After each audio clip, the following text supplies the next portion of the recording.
হাসনাত আবদুল্লাহরা ফাঁকা মাঠে গোল দিতে চায়। তাদের যে আসনগুলো, এই আসনগুলোতে সিস্টেমে অন্য প্রার্থীদেরকে ল্যাংমাইরা বিভিন্নভাবে সরকারের প্রোটোকল মেকানিজম ব্যবহার করে মাঠ থেকে ফাঁকা করে দিতে চায় এবং নতুন বক্তব্য শুরু করছে, ট্যাক্স ফ্রি গাড়ি চালাবে না।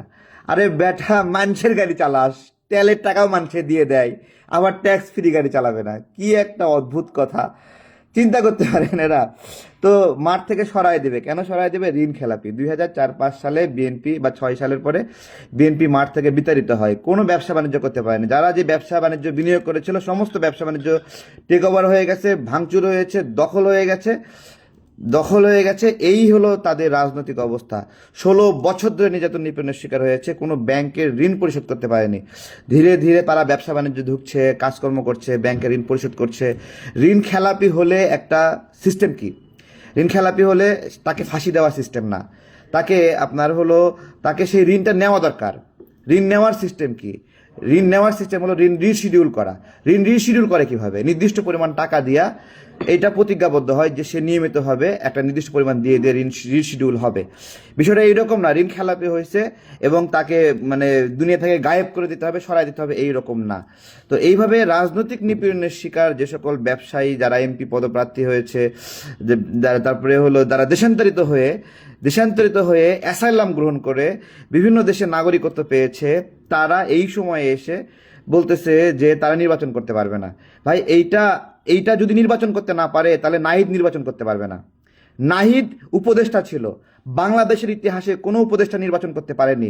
সমস্ত লজ্জা শরম ভাইঙ্গা এরা উপদেষ্টা পদ থেকে পদত্যাগ করে নির্বাচন করতেছে।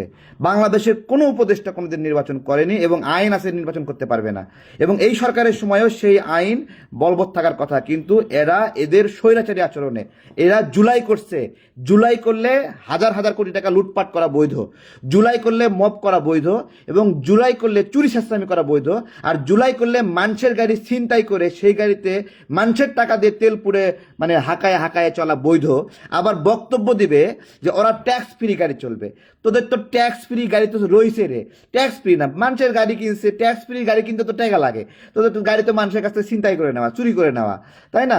বলছে না, কেউ নিয়েছে জামাত নেতার কাছ থেকে, কেউ নিয়েছে বিএনপি নেতার কাছ থেকে, চাইয়ে চিন্তাই চলে গাড়িতে চলে মজা মাস্তি মারে বক্তব্য দিচ্ছে যে ট্যাক্স ফ্রি গাড়ি চালাবে না। ট্যাক্স ফ্রি গাড়ি পার্লামেন্ট মেম্বারদের জন্য এটা সরকারের পক্ষ থেকে ব্যবস্থা করা হয়। একজন পার্লামেন্ট মেম্বারের জন্য স্বাভাবিক যে গাড়িগুলো আছে সেই গাড়ি যথেষ্ট না। এটা লং জার্নির জন্য, দ্রুত জার্নির জন্য, নিরাপদ এবং ব্যালেন্সের জন্য, একটা গাড়ির জন্য প্রয়োজন। সেই জায়গা থেকে পার্লামেন্ট মেম্বার কার জন্য কাজ করে? জনগণের জন্য কাজ করে, দেশের সার্ভিসের জন্য কাজ করে। কয় টাকা বেতন পায়? এই টাকা বেতন দিয়ে সে ট্যাক্স দিয়ে 2 কোটি টাকা দিয়ে 3 কোটি টাকা দিয়ে গাড়ি কেনা কতটুকু সম্ভব? এই গাড়ির যদি জনগণের সার্ভিসেই ব্যয় হয়, তাহলে সেই জনগণের সার্ভিসে ব্যয় হওয়ার জন্য সেই গাড়িটা ট্যাক্স ফ্রি হওয়া স্বাভাবিক। যেটা নিয়ম এবং আইন, ওইটাকে এরা অবৈধ হিসেবে দেখাচ্ছে যে ট্যাক্স ফ্রি গাড়ি সে কিনবে না। মানুষের গাড়ি চুরি কইরা, গাড়ি হাইকা, গাড়ির বহর দেখায়, 100 গাড়ি 200 গাড়ির বহর দেখায়, আবার বাপে বলে জমিদার ছিল, দাদাও ছিল জমিদার, এতদিন জুলাই ট্রেনে করে গেছে। এরা নতুন করে গল্প শোনাচ্ছে। ফাঁকা মাঠ চায় এরা, ফাঁকা মাঠ চায়। এখানে নাহিদের আসনে বিএনপি প্রার্থী কাইয়ুম ভাইকে সরায় যাওয়ার চেষ্টা করা হচ্ছে বিভিন্নভাবে। এদের ফাঁকা মাঠ দরকার, কোলে করে সংসদে ঢুকাই দিলে আরো ভালো হয়। এদের দেখছেন না, ওই যে আপনার মব সৃষ্টি করে বলছিল যে সংসদ দখল করবে, দৌড় দিচ্ছে, হু করে দৌড় দিচ্ছে সংসদের সময়। সেনাবাহিনী আবার নিয়ন্ত্রণ করলো যে সংসদে দৌড় দিলেই মনে হয় সংসদ দখল হয়ে যায়। এরকম মন মানসিকতা নিয়ে যারা আচরণ করছে, তারা বলছে যে ট্যাক্স ফ্রি গাড়ি চলবে কি চলবে না। আরে বেটা, এখনো তো 2 উপদেষ্টা সরকারের বাসভবনে থাকে, তাই না স্যার? 2 উপদেষ্টা সরকারের বাসভবনে থাকে না, এখনো পদত্যাগ করছে, এখনো থাকে। তারা আবার এগুলো ন্যায় নীতি শিখায়, ঠিক আছে? এবং অলরেডি গণনা শুরু হয়ে গেছে। এনসিপি থেকে সবাই পদত্যাগ করতেছে, শুরু হয়ে গেছে খেলা শুরু হয়ে গেছে। মজা মাস্তি, জেলা প্রশাসক অফিসে গিয়ে চান্দাবাজি, উপজেলা পরিষদ অফিসে গিয়ে চান্দাবাজি, সচিবালয় গিয়ে চান্দাবাজি। আজকে ন্যায় নীতি শিখাচ্ছে। 3 মাস ধরে, গণঅভ্যুত্থানের পরে 3 মাস ধরে খালি মব সৃষ্টি করে কোথায় প্রিন্সিপাল বদল করতে হবে, কোথায় ব্যাংকের এমডি বদল করতে হবে। বদল করলেই টাকা, বদল করলেই পয়সা। এবং ব্যাংকের সামনে গিয়ে দাঁড়াইছে, ব্যাংকের এমডি ভয়েতে ফোন দিয়ে বলছে, বাবা কত লাগবে, দিয়ে দিচ্ছি, তোমার আমার টেনশন দিও না। এইরকম করে চুরি চামারি করে যারা এই পর্যায়ে আসছে। যারা ফকিন্নির পুত ছিল এখন গাড়ির বহর নিয়ে বের হয়, তারা বলে যে ট্যাক্স ফ্রি গাড়ি চলবে না। এদের নৈতিকতা কোন জায়গায়? এরা হলো ফ্রি ফিল্ড চায়, নির্বাচনে প্রতিদ্বন্দ্বিতা করতে চায় না।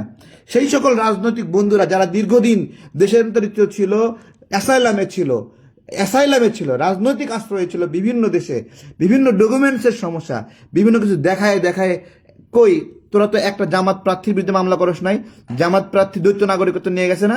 দ্বৈত নাগরিকত্ব আছে, দ্বৈত নাগরিকত্ব ত্যাগ করবে, নির্বাচন করবে। এরা সবাই দেশান্তরিত ছিল, স্পেশাল কেস। স্পেশাল নির্বাচন বলছো না? এটা স্পেশাল নির্বাচন বলেই তো উপদেষ্টা হয়েও নির্বাচন করতেছো, তাই না?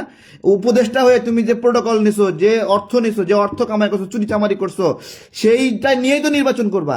তুমি মিয়া উপদেষ্টা হয়ে চুরি চামারি করে, বাটপারি করে, বাপকে দিয়ে হলো লুটপাট করাইছো, দখলদারি করাইছো, দখলবাজি করছো, চাঁদাবাজি করছো বাপকে দিয়ে। নাহিদ, হ্যাঁ, তুমি এখন ঢাকা 11 আসনের পার থেকে সরা যাওয়ার জন্য ষড়যন্ত্র করতেছো। খেলতে পারো না, হ্যাডাম নাই, জামাতের সাথে জোট করছো, রাজাকারদের সাথে জোট করছো। এই বাংলাদেশে জামাত বিভিন্ন সময় সাপ্লিমেন্ট হিসেবে ছিল, বিভিন্ন দলের সঙ্গে গিয়ে গিয়ে দুটো একটা তিনটা আসন পাইছে।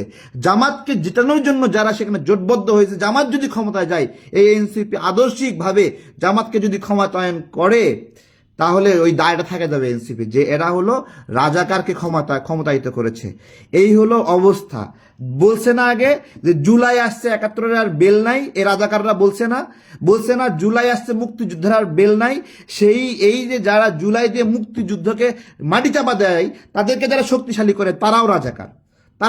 রাজাকার একটা মানসিক বিষয়। অলি আহমেদ মুক্তিযোদ্ধা ছিল, আজীবন মুক্তিযোদ্ধা শাখার সুযোগ নাই।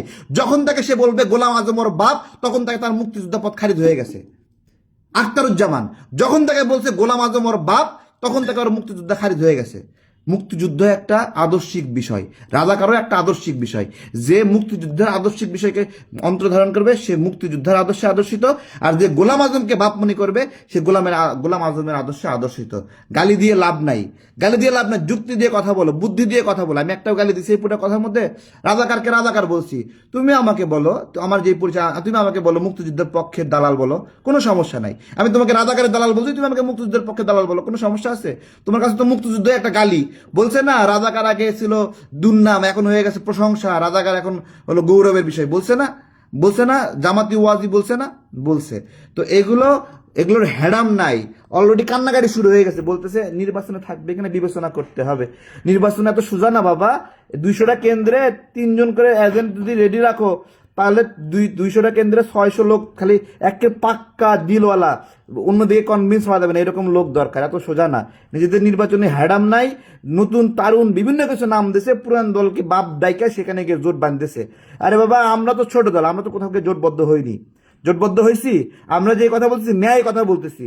এখানে জামাত হোক, বিএনপি হোক, এখানে তারা রাজনৈতিকভাবে নিপীড়িত ছিল। আরে ভাই, আমি তো এই নির্বাচনে আওয়ামী লীগকেও এই নির্বাচনে চাই। আমি চাই সবাই নির্বাচন করবে। এত ভয় পাও কেন? এত আত্মবিশ্বাস, এত হ্যাডাম, তাহলে ভয় পাও কেন? ভোটকে ভয় পাও কেন? আওয়ামী লীগের ভোটের জন্য কান্নাকাটি শুরু করে দিয়েছো, সেই আওয়ামী লীগকে ভোটে চাও না। যেই ব্যক্তি ভোটার, তার দুটো যোগ্যতা, একটা হলো ভোট দেওয়ার যোগ্যতা আর নিজের প্রার্থী হওয়ার যোগ্যতা। তাহলে তাকে প্রার্থী হতে দিবা না কিসের জন্য? খালি ভোটটা দরকার। ভোট দেওয়ার জন্য বলতেছে যে আওয়ামী লীগের সব দায় তার। আর একজন বলতেছে যে আওয়ামী লীগকে আর গ্রেপ্তার করা যাবে না। আর একজন বলতেছে আওয়ামী লীগের কি হয় দেখবে। আর একজন বলতেছে আওয়ামী লীগকে সে নিষিদ্ধ চায় না। বিভিন্ন কত রকমের বক্তব্য। আর আমি যখন বলি তাদেরও ভোটাধিকার আছে, তাদেরও ভোট প্রদানের অধিকার আছে, তাদেরও প্রার্থী হওয়ার অধিকার আছে, তখন হয়ে যায় আমি দালাল। এই তো আমি আমার যে রিকনসিলেশনের কথা, বাংলাদেশে প্রথম রিকনসিলেশনের কথা আমি বলছি।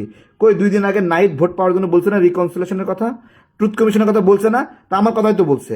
তারপর 4 দিন আগে ইউনুস সাহেব বলছে না রিকনসিলেশনের কথা, রিকনসিলেশনের কথা বলছে না? তো তাহলে সমস্যা কি? তো এই বাংলাদেশে এই নির্বাচনটা একটা সুন্দর নির্বাচন হতে পারত। কোনো রাজনৈতিক পক্ষকে বাইরে রাখার অর্থ কি জানেন?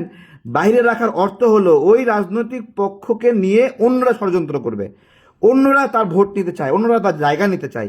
জনগণকে ভালোবাসা ভোট নেবা। তুমি সিস্টেমে একজনকে মাইনাস করে কেন ভোট নেবা? তোমার এত হ্যাডাম, তোমরা খালি মাইনাস চাও। তো মাইনাস চাইলে সবার মাইনাস চাও। দুইজন জামাত থেকে বের হয়ে গেলে বিএনপি থেকে দুইজন বের হবে। জামাত বিএনপি, দেখেন এটা স্পষ্ট কথা বলতেছি, বিএনপির ভাইরা রাগ করবেন না, আমার কথা রাগ করার সুযোগ নাই। আমি ভাই সবাইকে নিয়ে নির্বাচনে, আমি সবাইকে নিয়ে চাই, আমি এত ভয় পাই না ভাই। 3 বছর 4 বছর 6 বছর 10 বছর 15 বছর থাকা লাগবে না। আমি ওই দিন এমপি হতে চাই যেদিন মির্জা আব্বাসের মতো আমার বয়স হবে, সালাউদ্দিন ভাইয়ের মতো আমার বয়স হবে, তাহের ভাইয়ের মতো বয়স হবে, তখন আমি এমপি হবো। আমি এতদিন খালি কাজ করবো, অপেক্ষা করবো, আমার দরকার নাই এত তাড়াহুড়া, আমার প্রয়োজন নাই। আমি এত অধৈর্য হব কিসের জন্য? এখানে শর্টকাটে ক্ষমতায় যাওয়ার জন্য, minus minus system, mechanism, meticulous design. গণ অভ্যুত্থান আমরা সবাই করছি, গণ অভ্যুত্থান শুধু ডক্টর ইউনূস করেনি, গণ অভ্যুত্থান আমরা সবাই করছি, গণ অভ্যুত্থান রেজওয়ানা করেনি, গণ অভ্যুত্থান আমরা সবাই করছি, খলিল সাহেব গণ অভ্যুত্থান করেনি। তারা গণ অভ্যুত্থান না করেও এখানে বিদেশি নাগরিক হয়ে উপদেষ্টা হতে পারছে, মন্ত্রী পদমর্যাদা যেতে পারছে, মন্ত্রীর চেয়েও বড়। আজকে সাধারণ এমপি নির্বাচনে ক্যান্ডিডেট হবে, বিদেশে পলাতক অবস্থায় ছিল, অ্যাসাইলামে ছিল, আপনার হলো রাজবন্দী হিসেবে ছিল বিভিন্ন জায়গায়, তারপরে ব্যবসা বাণিজ্য লুটপাট হয়েছে, তারা ঋণ খেলাপি হয়ে গেছে, তারা এখন রিকভার করার সুযোগ পাবে না, তারা এখন আত্মহত্যা করবে, তারা এখন মরে যাবে। হ্যাঁ, আর তোমরা হলো এই উপদেষ্টা থেকে লুটপাট করে এখন তোমরা হলো নির্বাচনে অংশগ্রহণ করবা, তাই না? আবার বড় বড় বয়ান দেবা, ট্যাক্স ফ্রি গাড়ি চলবে না, মানুষের গাড়ি চুরি করে চালাও, দখল করছো, তেলের টাকাও মানুষের দেয়, ট্যাক্স ফ্রি। আহা রে।